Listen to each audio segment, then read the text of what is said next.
네, 노동자와 서민을 위한 목소리를 끊임없이 내왔던 진보 진영의 대표적인 정치인이죠.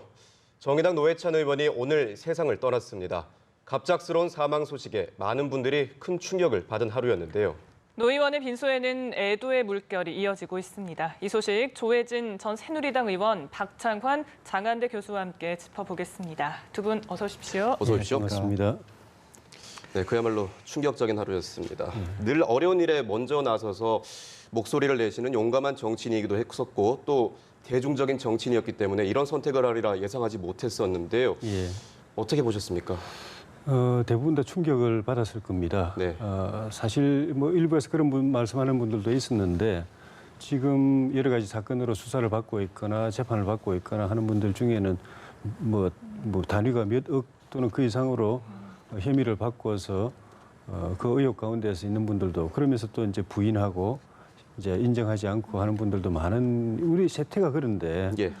어쨌든 그걸 뭐 적은 돈이라고는 할 수 없지만 상대적으로 비교한다면 이제 그렇게 볼 수도 있는 4천 또는 5천 그 금액을 의혹을 받고 있고 또 당장 이게 수사를 받은 것도 아니고 예. 조사에 들어간 것도 아니고 그냥 혐의가 제기된 상황이었을 뿐인데 진보 정치의 어떻게 보면 아이콘이라고 할 수 있는 옛날에 권영길 대표로부터 시작해서 심상정, 노회찬으로 이어지는 아이콘이기도 하고 또 여야나 진보 보수를 떠나가지고 대한민국 정치의 아주 큰 정치인인 분이 이런 그 선택을 하셨다는 것에 대해서 모두가 충격을 받고 네. 많은 생각을 하게 되는 것 같습니다. 네, 정말 그동안 굉장히 강직하고 소신 있는 정치인이었던 것 같은데 정치사에도 굉장히 큰 족적을 남겼던 것 같습니다. 어떻게 기억을 하고 계십니까? 노회찬 의원 같은 경우에는 저도 대학생 시절에 1993년에 매일노동뉴스라고 하는 그 잡지를 발간을 했었습니다. 10년 동안 그 대표를 지내셨는데 네. 이 매일노동뉴스 같은 경우에는 대기업 노동자가 아니라 중소기업 노동자들의 어떤 그 힘든 상황들 또 외로운 투쟁들을 알리고 또 그들과 함께하는 그런 그 잡지였습니다. 10년 동안 노동자의 벗으로서 노동자들의 목소리를 대변해 오던 인물이었는데 대중 정치인으로 그가 변신한 이후에는 서민의 언어로 자본과 권력을 질타했던 예. 그래서 정말 많은 사람들에게 진보 정치를 대중적으로 만드는데 권영길 뭐 당시 이제 민주노총 전 위원장이나 또는 심상정 의원과 함께 정말 대한민국을 대표하는 진보 정치를 우리 국민들 가까이로 가져온 인물이라고 평가할 수 있습니다. 그리고 마지막 순간까지도 예.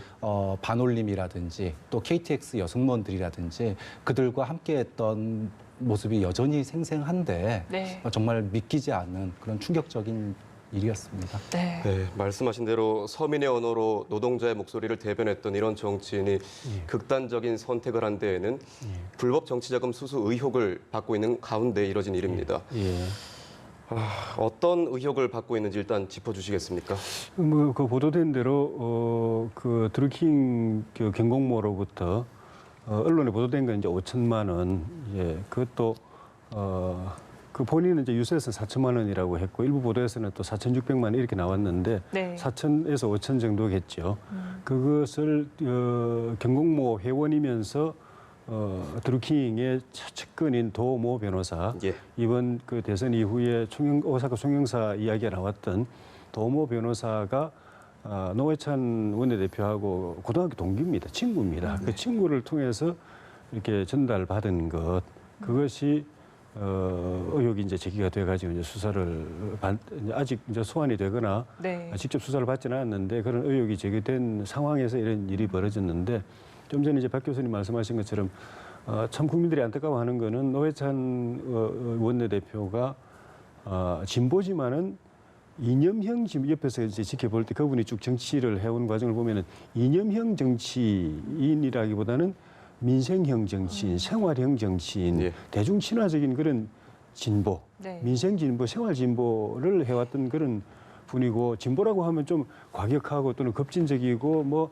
지나친 주장을 하고 이렇게 하는데 이분은 굉장히 합리적이고 좀 전에 대중의 언어라고 서민의 언어라고 말씀하셨는데 제가 제일 먼저 기억나는 게 이분이 17대 국회의원 됐을 때 세상을 바꾸자라는 걸 어떻게 표현하냐면 불판을 갈아야 된다 이렇게 네. 말씀하셨거든요. 불판이 자꾸 오래되면은 그 위에 쇠고기 얹어도 타고 못 먹고 이래 되니까 그럴 때는 그렇게 할 게 아니라 불판 자체를 바꿔야 된다는 것이 서민들이 들었을 때 세상을 바꿔야 된다는 그 개념이 바로 다가올 수 있게 이랬던 그런 촌철살인으로 서민들의 마음을 대변했던 분이어서 안타까운 마음이 더 듭니다. 네, 이념을 떠나서 정말 많은 분들이 안타까워하고 계실 것 같습니다. 이번에 공개된 유서 내용을 좀 자세히 보면요. 그 4천만 원과 관련해서 받긴 했지만 청탁이나 대가성이 없었다라고 밝혔습니다. 좀 억울함을 드러내고 싶었을까요? 뭐 억울함보다는 네. 사실 그 법리적으로 보면은요. 노회찬 의원한테 뇌물을 준다? 과연 어떤 대가성을 받을 수 있을까요? 노회찬 의원으로부터 압력을 받을 우리나라의 재벌이나 또는 뭐 공무원이 있을지는 저는 뭐 의심입니다. 그런 점에서 대가성이 있는 뇌물이라고 보기는 어려울 것 같고요. 예. 결국 이제 정치자금법 이제 위반이 될 텐데 사실 정치자금법 위반은 후원금을 받으면 신고를 해야 되고 또 일정액 이상을 받을 수 없고 이런 이제 정해진 룰이 있는 거거든요. 근데 이제 글쎄요. 정치자금법 위반이 최대 실형 7년까지 구형이 가능합니다. 선고가. 네. 하지만 노회찬 의원 같은 경우에 이제 지금 뭐 받은 액수, 금액이라든지 또 정황을 보면 사실 실형보다는 집행유예가 갈 가능성도 있었거든요. 그리고 예. 아직 검찰 조사도 시작도 안 됐는데 예. 이렇게 극단적인 선택을 하는 게 사실 믿기지 않을 정도입니다. 근데 그럼에도 불구하고 본인은 그런 어떤 그 진보 정치가 요구받고 있는 도덕성, 그 자신의 어떤 양심, 이 부분에 대해서 견디지를 못한 게 아닌가. 좀 그런 점에서 좀 우리가 과거 노무현 전 대통령의 사례도 있지만 어떤 사실 지금 현실 정치인 중에 대가성 있는 뇌물을 받고도 너무나 뻔뻔하게 다음 또 선거에 나오는 사람들이 얼마나 많습니까? 좀 그런 점에서 비교되는 면인데 참 모르겠어요. 이제 본인이 지금 현재 정의당이 예.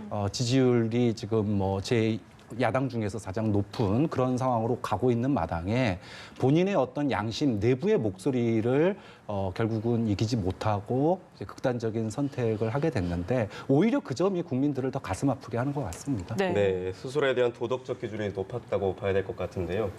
한편 공개된 자필 유서를 보면 무엇보다 어렵게 여기까지 온 당의 앞길에 큰 누를 끼쳤다라고도 했고요. 또 모든 허물은 자신의 탓이고 정의당은 계속 아껴달라 이런 당부를 남겼는데 떠나는 순간까지 정의당에 대한 애정이 상당했다라고 볼 수 있겠죠. 예, 그런 부분이 이제 국민들의 마음을 참 치는 부분인데 말씀하신 대로 그보다도 훨씬 더 비양심적이고 또는 더 큰 금액의 의혹을 받고 있으면서도 부인하고 또 발뺌하고 또 다시 또 이제 출마하고 이런 분들이 많은 이 세태에서 예. 그 금액을 또 의혹이 제기된 정도고 제가 봐도 뇌물성 뭐 이게 수사가 안 된 상황이기 때문에 뭐 제가 법률가가 아니면서 이런 말 하기 좀 그래서 상식 일반 국민의 시각에서 볼 때는 또 지금까지 제기돼 있는 의혹들도 보면은 그 청탁이 주고 오고 가고 그 대가로서 이게 오고 간 건 아닌 것 같아요. 그리고 그 노 의원님이 하나 이제 본인도 그 유서에서 남겼지만은 좀 실수하신 게 있다면 그거를 받아서 그대로 이제 그 선관위에 신고를 하면 되는데 예. 왜냐하면 그 돈이 전달될 때는 이게 경공모라는 단체의 그 돈이 아니라 경공모 회원들이 모아서 준 돈이라고 이렇게 설명을 들은 것 같아요. 경공모라는 단체 또는 법인은 후원을 못하게 돼 있기 때문에 단체로부터 받으면 안 되지만은 그 회원들이 그 낸 돈을 모아서 전달했을 때는 그걸 이제 선관위에 등록만 하면은 아무 문제가 없거든요. 네. 신고만 하면 아무 문제가 없는데 그 절차를 밟지 않은 것 때문에 이렇게 됐는데 이런 데도 불구하고 그걸 이제 양심적으로 부끄러워하고 본인도 부끄럽다고 이야기를 하셨고 용서받지 못한다고 말씀하신 것이 참 국민들의 마음을 치는 것 같고 또 본인과 많은 그 진보 정치의 꿈을 함께했던 분들이 힘들게 여기까지 이렇게 키워놓은 이 진보 정당의 미래에 네. 본인이 부담이 될까, 누를 끼칠까, 폐가 될까 하는 그것 때문에 정말 네. 이런 참 충격적인 선택을 했지 않았나 하는 그런 생각도 듭니다. 네, 마지막까지도 당을 생각했는데 기둥을 잃은 정의당은 굉장히 충격에 빠져 있을 것 같습니다. 입장을 발표했는데요. 여론몰이식 표적 수사다라고 비판을 했거든요. 네. 이 내용 어떻게 들으셨어요? 뭐 정의당 입장에서는 그렇게 얘기할 수도 있을 것 같아요. 사실 조 의원님도 말씀하셨지만 지난 통진당 사태 이후에 네. 진보 그러면은 종북 이렇게 해서 진보 정치가 10년을 후퇴했거든요. 그런 상황을 정말 어렵게 지금 정의당까지 해서 10% 두 자릿수 지지율까지 끌어올리라고 얼마나 정말 고생을 했고 진보 정치가 다시 살아나는 다시 전성기를 맞이하는 그런 이제 개화의 시기가 왔는데 이런 일을 겪으니까 당연히 본인으로서도 부담이 됐던 것 같고요. 그리고 당으로서도 상당히 충격이 클 것 같습니다. 일단 이번 드루킹 특검의 본류는 뭐라 그래도 사실 불법 여론 조작이거든요. 예. 그런데 지류로서 그 과정에서 경공모로부터 이제 돈을 지원받은 정치인들이 이제 나오게 됐고 좀 그런 점에서 노회찬 의원이나 정의당이 유탄을 맞은 것 같은 느낌을 충분히 받을 수 있다고 봅니다.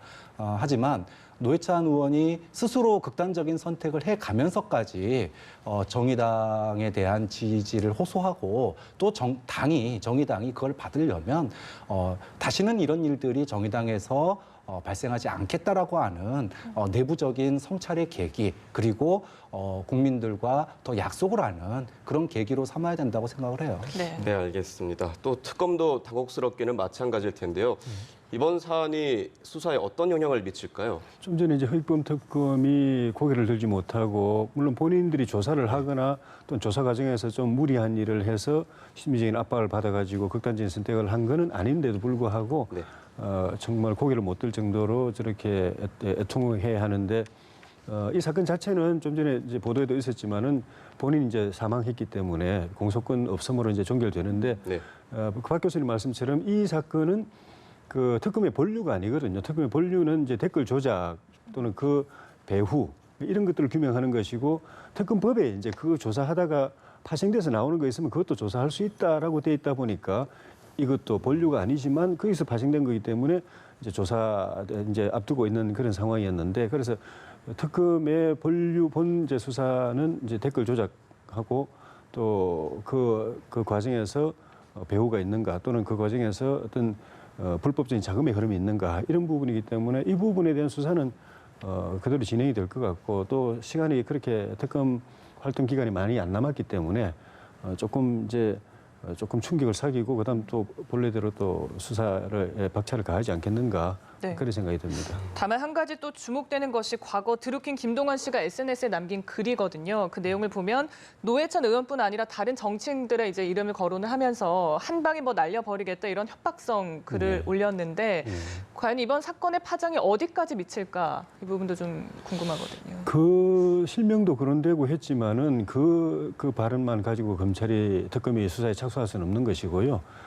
사실 이 사건은 선관위에서 드루킹 그 경공모 또 그 느릅나무 출판사 관련해서 이렇게 조사하다가 이상한 이제 자금 흐름이 발견돼 가지고 검경에다가 수사 의뢰한 것들이 수사하다가 이제 특검까지 넘어오게 된 것인데 그런 과정을 통해서 구체적인 어떤 혐의나 또는 뭐 그 드루킹 김동원 씨가 그런 막연한 이야기가 아니라 아주 구체적으로 사실관계를 입증할 수 있는 진술을 하거나 그러면은 조사에 착수할 수 있겠지만은 그런 게 없다면은 그냥 그 사람이 한 이야기만 가지고 조사에 들어가기는 어려울 것 같습니다. 다만 이제 그보다도 좀 전에 말씀드린 원래의 수사 목적이었던 댓글 조작과 예. 그 관계된 정치인들 이쪽에 좀 더 좀 치중을 하지 않겠는가 하는 생각이 듭니다. 네. 네, 아직은 특검 수사가 남아있으니까 지켜봐야 될 것 같은데요. 네. 교수님, 정의당에 대해서 조금 전에도 짚어주시긴 했습니다만 지금 기로에 서 있을 것 같습니다. 지지율이 고공 상승을 하면서 잘 풀어지고 있었는데 노회찬 의원의 사망으로 정의당이 어떻게 이제 될까요? 일단 뭐 지지율의 숨고르기는 좀 있을 것 같습니다. 그러니까 물론 다른 타 정당과 비교해서 정의당 특히 이제 노회찬 의원이 이번에 4천만 원 뭐 받았다라고 이렇게 얘기한 부분들이 절차적인 부분에 있어서 문제가 있었고 네. 국민들 입장에서 보면 뭐 정의당도 똑같다 이렇게 뭐 생각할 수 있을 겁니다. 하지만 우리가 이제 봐온 것처럼 문제가 있다 손 치더라도 그런 문제들을 최소화시키고 이 사회를 조금 더 상식의 정치에 가까운 쪽으로 끌고 가고자 하는 그런 노력들을 진보정당이 더 대중화될수록 해야 되는 그런 임무가 있거든요. 아까도 잠깐 말씀드렸지만 진보정당 그러면은 종북이고 통진당이고 그렇게 해서 진보정당이 10년 후퇴를 했습니다. 네. 그리고 이거를 다시 여기까지 그러니까 우리가 쇠가 좌우로 날아야 된다고 얘기하듯이 이 좌우라고 하는 게 한국당하고 민주당이 좌우가 아니거든요. 네. 사실 보수와 진보의 좌우라고 한다면 분명하게 정의당이 그 한쪽 날개를 맡고 있다고 저는 생각을 합니다. 좀 그런 점에서 여기서 정의당이 무너질 수는 없다. 이번에 이제 잠깐 숨고르기는 할 수는 있겠지만 예. 이번 사건을 반면교사 삼아서 저는 정의당이 정말로 대중적이고 국민의 사랑을 받는 그런 진보 정치 대중정당이 될 수 있는 그런 노력들을 또 해가야 된다고 생각을 하고요. 저 또 하나는 진보 정치는 꼭 도덕적으로 도덕군자여야 하는가? 마치 진보 정치를 하려면은 너는 깨끗하냐? 그래서 마치 높은 도덕성을 우리 사회가 요구하고 있는 것도 네. 조금은 이번 사건을 계기로 해서 어떤 특정 이슈에 대해서는 진보적일 수 있지만 또 어떤 특정 이슈에 대해서는 또 진보적이지 않을 수 있거든요. 그러니까 진보 정치 이꼬르 도덕이다 이렇게 얘기하는 거는 좀 문제가 있는 것 같고요. 네. 오히려 상식의 정치, 그러니까 도덕성의 잣대보다는 상식의 정치를 가지고 이거는 뭐 보수, 진보를 떠나서 여야를 떠나서 정치인들에 대한 도덕적 잣대가 국민들의 상식의 잣대를 가지고 들이미는 그런 것들이 우리 정치의 어떤 국민들도 한번 좀 생각해야 될 부분이 아닌가라고 생각이 듭니다. 결국 이번 비보의 발단이 정치 자금이었는데 예. 일각에서는 과연 한국에서 돈 없이 정치하는 게 이렇게 힘든 일인가라는 예. 자주 섞인 목소리도 나오거든요. 끝으로 예. 한 말씀 부탁드립니다. 그 어떻게 보면 이게 정치 개혁의 역설입니다. 이런 큰 이제 정치적인 그 스캔들이 있을 때마다 정치권이 국민들 앞에 이제 반성하고 자정하면서 정치 개혁 조치를 계속 내놨는데 그런 그 결과가 물론 이제 정치적으로 좀 더 나아지고 투명해진 건 맞지만은 이 자금, 정치 자금이라는 부분에 있어 가지고는 정치 자금의 수입 구조가 확 줄어드는 건 사실이거든요. 예. 근데 그렇게 줄어든 만큼 지출 구조도 확 같이 줄어들면은 큰 문제가 없는데 지출 구조는 줄어들었지만은 여전히 그 수입 구조가 줄어드는 것에 비하면은 굉장히 많이 지출해야 될 것들이 굉장히 많은. 그러니까 정치 개혁을 하면서 정치인들은 자기 자성을 하다 보니까 우리가 돈 받는 걸 줄이는데 돈이 나가는 부분도 사실 줄여야 돈이 안 들어와도 되는 부분이거든요. 근데 그 당시 상황에서는 그럼 나가는 것도 줄이자 이렇게 말을 할 수 없다 놓으니까 나가는 건 그대로 두고 들어오는 것만 줄이다 보니까 결과적으로는 이게 역설적으로 금권 정치가 돼가지고 물려받은 재산이 많거나 아니면 기업체를 가진 분들은 좀 부담이 덜한데 노회찬 의원님 이런 분들 같이 그런 게 부류에 속하지 않는 분들은 사실 현실적으로 이런 부분에 대해서 굉장히 고민하지 않을 수 없고 더구나 그런 상황에서 또 친구가 예.